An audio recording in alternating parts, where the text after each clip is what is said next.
Hello friends, कैसे हैं आप लोग। उम्मीद करते हैं अच्छे होंगे और अपनी तैयारी कर रहे होंगे। फ्रेंड्स, कल की वीडियो में हम लोग आदिकाल से संबंधित ऑब्जेक्टिव क्वेश्चन देखे थे। आज उसी का दूसरा पार्ट देखेंगे। आइए देखते हैं आदिकाल के महत्वपूर्ण प्रश्न। आइए देखते हैं। संदेश रासक के रचयिता का नाम बताइए। स्वयंभू, अब्दुल रहमान, हेमचंद्र, जो इंदु। बताइए। इसका सही आंसर है अब्दुल रहमान। अगला प्रश्न देखते हैं। ऐसे रासो ग्रंथ के रचनाकार का नाम बताइए जिसकी रचना अजमेर शासक से संबंधित है।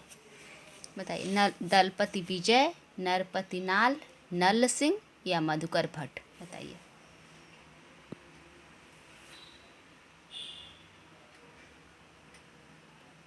इसका सही आंसर है नरपति नाल। अगला प्रश्न देखते हैं। पाहुड़ दोहा के रचयिता कौन है। राम सिंह, पुष्यदंत, सरहपा या धनपाल। बताइए।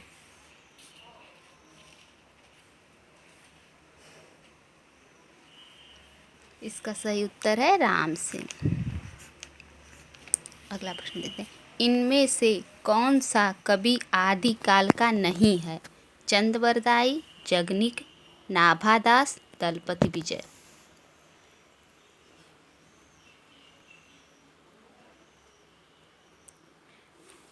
आइए देखते हैं इसमें क्या प्रश्न पूछ रहा है। नहीं है तो चंदबरदाई हैं, जगनिकी हैं, नाभादास।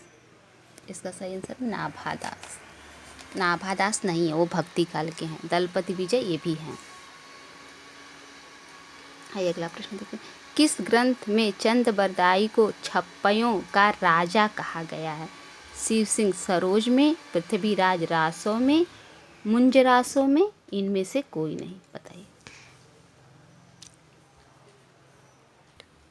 इसका सही आंसर होगा शिव सिंह सरोज। शिव सिंह सरोज चंदबरदाई जो थे वो वीरता का वर्णन के साथ साथ नक्सिक वर्णन और श्रृंगार वर्णन में भी प्रसिद्ध थे। इसीलिए इनको छप्पयों का राजा शिव सिंह सरोज में कहा गया। अगला प्रश्न देखते हैं। आत्मबोध किसकी रचना है। गोरखनाथ, जालंधर नाथ, मतेंद्र नाथ या चरपटनाथ। बताइए।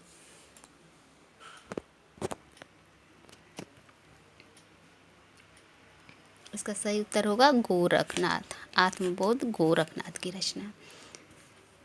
अगला प्रश्न देखते हैं। पुस्तक जल्हड़ हाथ दे चली गज्जन निरपकाज में जल्हड़ को कौन सी पुस्तक देने का उल्लेख है। बिसलदेव रासो, हमीर रासो, पृथ्वीराज रासो या विजयपाल रासो। बताइए।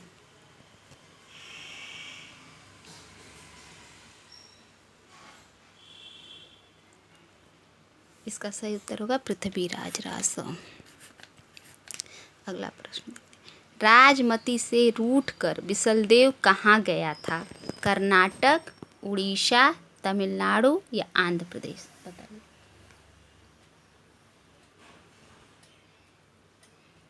इसका सही उत्तर होगा उड़ीसा। अगला प्रश्न देखते हैं। 12 बरस लो कूकर जीवय अरु 13 लो जिय सिंह यार बरस 18 छत्री जीवय आगे जीवन को धिक्कार किस विधा की रचना है। सोहर, कजली, बिरहा या आल्हा। बताइए। इसका सही उत्तर होगा आल्हा। ये आल्हा विधा की रचना है। रासो ग्रंथ किस भाषा में लिखे गए हैं। खड़ी बोली, ब्रज भाषा, अवधी या डिंगल पिंगल। बताइए।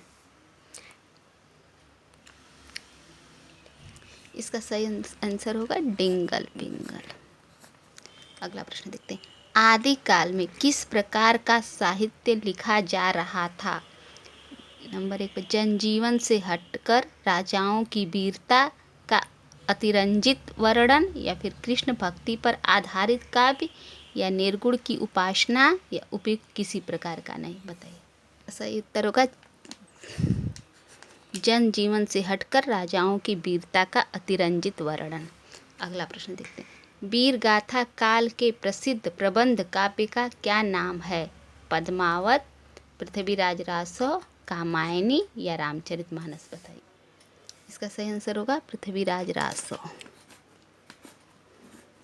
अगला प्रश्न देखते हैं। खालिक बारी किसकी रचना है?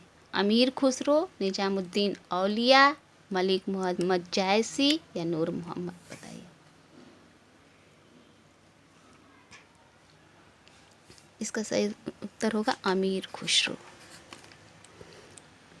विद्यापति की भक्ति श्रृंगार परक पदावली अनूठी संपत्ति है। बताइए। हिंदी साहित्य के संक्रमण काल की, हिंदी साहित्य के मध्यकाल की, हिंदी साहित्य के उत्तर मध्यकाल की या हिंदी साहित्य के आदिकाल की? इसका सही आंसर होगा हिंदी साहित्य के आदिकाल की। चंदन बाला रास किसकी रचना है? मुनिजिन विजय, चंदवरदाई, गोरखनाथ या आसकू? इसका सही उत्तर होगा आसकू। खुसरो का लक्ष्य जनता का मनोरंजन था, पर कबीर धर्मोपदेशक थे। यह उक्ति किसकी है? डॉक्टर नगेंद्र, आचार्य रामचंद्र शुक्ल, आचार्य हजारी प्रसाद द्विवेदी, डॉक्टर रामकुमार वर्मा? बताइए।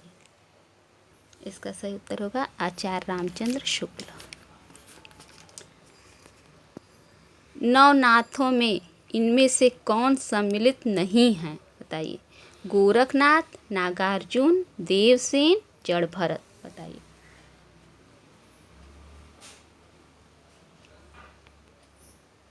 प्रश्न क्या पूछ रहा है? सम्मिलित नहीं है, इसको हम लोग ध्यान में रखेंगे।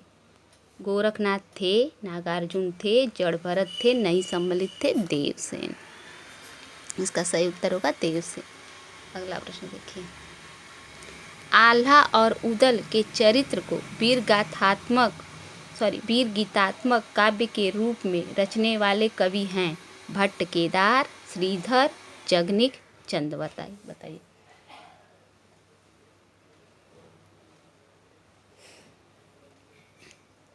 इसका सही उत्तर होगा जगनिक। अगला प्रश्न देखते हैं। किस कवि को अभिनव जयदेव नाम से जाना जाता है? विद्यापति, भवभूति, नरसिंह मेहता या रविदास? बताइए। सही उत्तर होगा विद्यापति। विद्यापति को अभिनव जयदेव के नाम से जाना जाता है। फ्रेंड्स, ये वीडियो आपको कैसी लगी? अगर अच्छी लगी हो तो अपने दोस्त लाइक, सब्सक्राइब और अपने दोस्तों में शेयर करिएगा।